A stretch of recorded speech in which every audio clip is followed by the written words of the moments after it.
Assalamualaikum warahmatullahi wabarakatuh. Selamat sore, sahabat desa banget yang berbahagia. Pada kesempatan yang berbahagia ini kita akan mengulas terkait dengan posisi Badan Permusyawaratan Desa atau BPD berkaitan dengan telah diundangkannya Undang-Undang Nomor 3 Tahun 2024 tentang perubahan kedua atas Undang-Undang Nomor 6 Tahun 2014 tentang desa. Terdapat beberapa hal yang ingin kami sampaikan terkait dengan Badan Permusyawaratan Desa. Secara umum, Badan Permusyawaratan Desa tidak mengalami perubahan secara signifikan, tetapi ada beberapa hal yang sifatnya sangat strategis, sehingga perlu kiranya konten ini saya sampaikan dan untuk diulas terkait dengan posisi BPD berdasarkan Undang-Undang Nomor 3. Sebagaimana yang telah kita ketahui bersama, Undang-Undang Nomor 3 Tahun 2024 sudah disahkan dan diundangkan pada tanggal 25 bulan April 2024. Artinya undang-undang tersebut sudah menjadi hukum positif yang sifatnya wajib dan harus untuk dilaksanakan. Mendasari ketentuan Undang-Undang Nomor 6 Tahun 2014 tentang desa, BPD dibahas pada pasal 55, di mana pengaturan BPD di Undang-Undang Nomor 6 Tahun 2014 tentang desa cukup banyak juga di Undang-Undang Desa, karena memang fungsi BPD sangat vital karena posisinya sama dengan posisi pemerintah desa. Dalam hal ini adalah kepala desa. Di Undang-Undang Nomor 3 Tahun 2024 terdapat 3 pasal yang dirubah khusus untuk pengaturan BPD. Yang pertama yaitu di pasal 56, terus kemudian yang kedua di pasal 57, dan yang ketiga di pasal 62. Selebihnya terkait dengan BPD masih sama, mendasari ketentuan Undang-Undang Nomor 6 Tahun 2014 tentang desa yang masih belum dirubah. Pada pasal 56, Undang-Undang Nomor 3 Tahun 2024 mengatur tentang 3 hal. Yang pertama yaitu anggota BPD merupakan wakil dari penduduk desa berdasarkan keterwakilan wilayah yang pengisiannya dilakukan secara demokratis.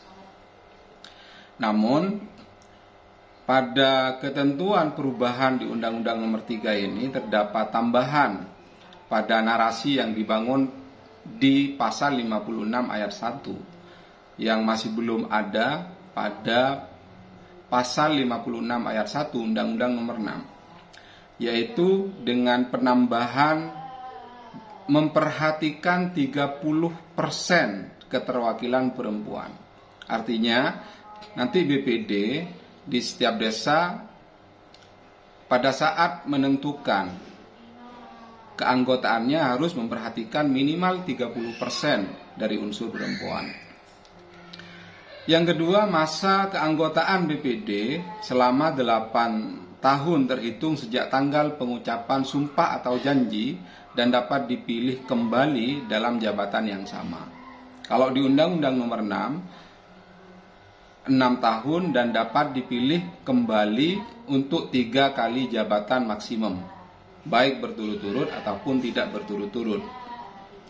Sementara pada ayat 3 pasal 56 disebutkan anggota BPD sebagaimana dimaksud pada ayat 1 dapat dipilih untuk masa keanggotaan paling banyak 2 kali secara berturut-turut atau tidak secara berturut-turut. Jadi kalau di Undang-Undang Nomor 6 itu diatur anggota BPD dapat dipilih kembali minimal 3 kali masa keanggotaan, baik secara berturut-turut ataupun tidak secara berturut-turut. Ditegaskan dalam Undang-Undang Nomor 3 Tahun 2024 BPD periodisasinya 1 periode 8 tahun dan maksimal dapat menjabat 2 kali, baik secara berturut-turut ataupun tidak secara berturut-turut. Selanjutnya pada pasal 57 disebutkan bahwa terdapat pengaturan syarat calon BPD, di mana syarat calon BPD ini terdapat perubahan mendasar ya, yang diatur melalui pasal 57 Undang-Undang Nomor 3 Tahun 2024. Persyaratan calon anggota BPD: A. Bertakwa kepada Tuhan Yang Maha Esa, ini masih sama. B. Memegang teguh dan mengamalkan Pancasila, melaksanakan Undang-Undang Dasar Republik Indonesia, serta mempertahankan dan memelihara keutuhan negara, kesatuan Republik Indonesia dan Bhinneka Tunggal Ika. Ini masih sama. Berusia paling rendah 20 tahun atau sudah pernah menikah. Yang poin D, berpendidikan paling rendah tamat sekolah menengah pertama atau sederajat. Artinya, terdapat perubahan di syarat administrasi seorang calon BPD yang sebelumnya yang bersangkutan harus berijazah SMP untuk persyaratan minimum, tetapi dengan telah diundangkannya Undang-Undang Nomor 3 Tahun 2024, seseorang yang ingin mencalonkan sebagai BPD harus berijazah minimal SMA. Selanjutnya yaitu bukan sebagai perangkat pemerintah desa, bersedia dicalonkan menjadi anggota BPD dan wakil penduduk desa yang dipilih secara demokratis. Jadi beda BPD dengan kepala desa. Kalau BPD harus masyarakat atau warga desa setempat, kalau calon kepala desa persyaratannya hanya WNI. Jadi ini beberapa perbedaan pengaturan berdasarkan pasal 57 antara Undang-Undang Nomor 3 dan Undang-Undang Nomor 6. Jadi perbedaan mendasarnya pada syarat minimal calon BPD harus berijazah SMA, yang sebelumnya diatur melalui Undang-Undang Nomor 6 harus berijazah minimal SMP. Selanjutnya pada pasal 62 juga terdapat perubahan di mana anggota BPD memiliki beberapa hak.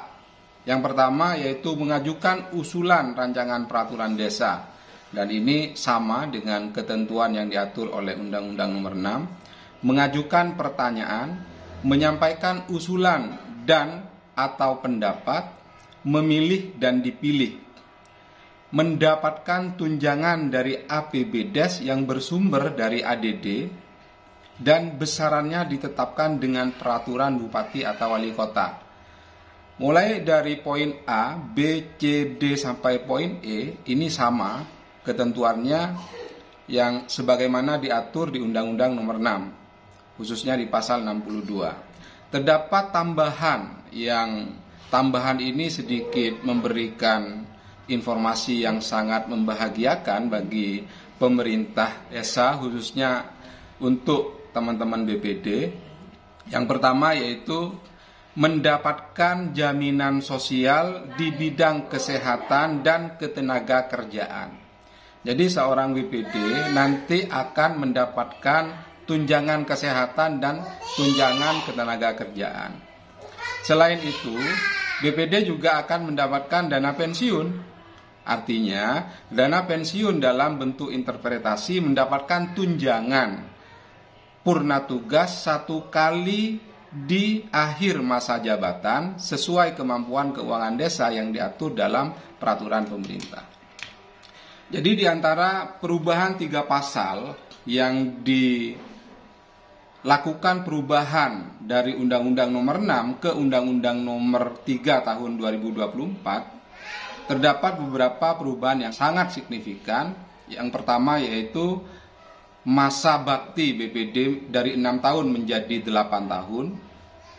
Terus kemudian BPD hanya boleh mencalonkan kembali maksimal 1 kali lagi atau 2 periode.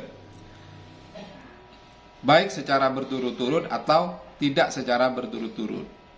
Yang kedua, syarat administrasi calon BPD minimal berijazah SMA, kalau sebelumnya berijazah SMP. Dan kabar baiknya, BPD akan mendapatkan tunjangan kesehatan dan tunjangan ketenagakerjaan yang bersumber dari ADD. Di sisi lain, BPD juga akan mendapatkan tunjangan akhir masa jabatan sebagai pengakuan atas pengabdian yang sudah dilakukan oleh BPD selama 1 periode atau lebih. Demikian penjelasan kami terkait dengan Badan Permusyawaratan Desa. Mudah-mudahan bermanfaat. Assalamualaikum warahmatullahi wabarakatuh.